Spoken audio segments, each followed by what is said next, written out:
pasabog nga ang atake ni Carla Abellana matapos nitong ilantad sa publiko ang pagpapakasal nito sa non-showbiz partner niyang si Dr. Reginald Santos. Intimate wedding ceremony nga lang ang eksena nila rito, pero kapansin-pansin naman para sa ilan na hindi imbitado rito ang sariling ama. Talagang nagpasabog si Carla Abellana, no? Bago magtapos ang taon.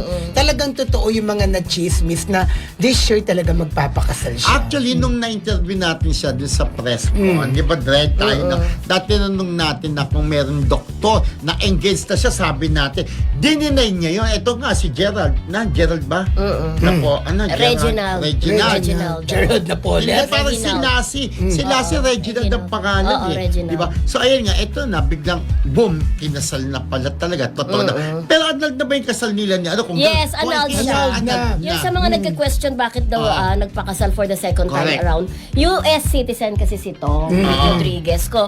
So siya yung nag-file ng divorce, kaya magagrant talaga yung divorce. Tama ba habang yung awards night mismo, diba awards night, nanalo ng Best Supporting Actor si Tom Rodriguez, ikinasal naman si Carla. Yun ang nireport ko sa aking radio kaninang umaga na pareho silang wagi. Wagi. Sa petsang December 27 sa magkaibang rason lamang, di ba? Si Carla sa puso, si Tom sa award. Pero doon sa hindi nagpunta yung tatay. Kaya naman dahil tinanong mismo ng isang press ng ating kaibigan si Gorgie Grula kung bakit hindi umaten si Ray PJ Abellana. Mismong nagsabi si Ray PJ Abellana na I'm not invited. Parang wala akong invite. No. Alam mo, sabi ito niya na nga. Hindi daw siya invited. Alam mo, matagal na niya chichismis talaga. Para daw hindi maganda ang relasyon ni na Ray PJ Abellana at anak niya si Carla Abellana. Alam niyo ba kung bakit? Hindi nagustuhan kasi ni Carla Abellana ang pagpapa-interview daw ni Ray PJ Abellana About kung Tom. saan sinabi niya na ang dahilan ng pagkakaroon nila ng away mag-asawa ay nagkaroon ng one night stand itong si Tom Rodriguez. Parang nung time na yon, parang lumalabas, kinakampihan. Yes. Parang lumalabas lang na parang kinakampihan ni Ray PJ si Tom Rodriguez. Correct. Pero Teka nagsabi lang.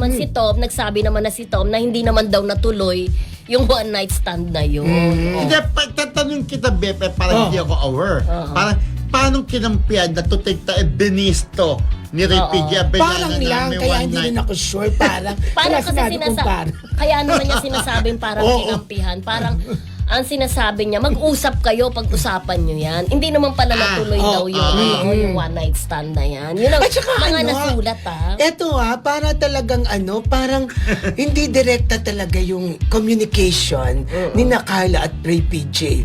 Kaibigan ko si Ray PJ, tatanungin ko siya tungkol sa bagay na yan. So, ibig sabihin kasi naman si Carla, lumaki siya, di ba hiwalay yung mag-asawa? Yung ang asawa ni PJ yung dating artista, di ba? Yes. Sino yun?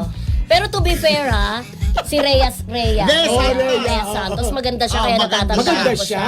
Kamukha siya ni Carla. Pero to be fair din kay Carla, may isang interview siya kung saan dininay naman niya noon na meron silang hidwaan mag-ama. As a matter of fact, kinukumusta daw niya ang tatay niya, nag-I love you pa raw siya, Father's Day, binati naman daw niya, sumasagot naman. Pero, parang mahirap nang makumbinsi dahil kung okay kayo ng tatay mo, yun ang pinakamahalagang moment ng buhay mo, yung kasal, diba? Ano lang naman walang naghatid sa kanya, ano diba, lang yung naman, tatay? imbitahan mo ang tatay mo, di ba? Pero hindi rin naman natin Yes. question kung ano man ang dahilan Hindi nila, natin diba? alam. So, Hindi parang natin sa alam. kaso yan ni Julia, di ba?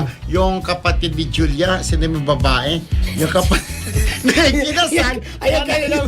Wala yung tatay. Wala si Dennis Padilla. Si Claudia.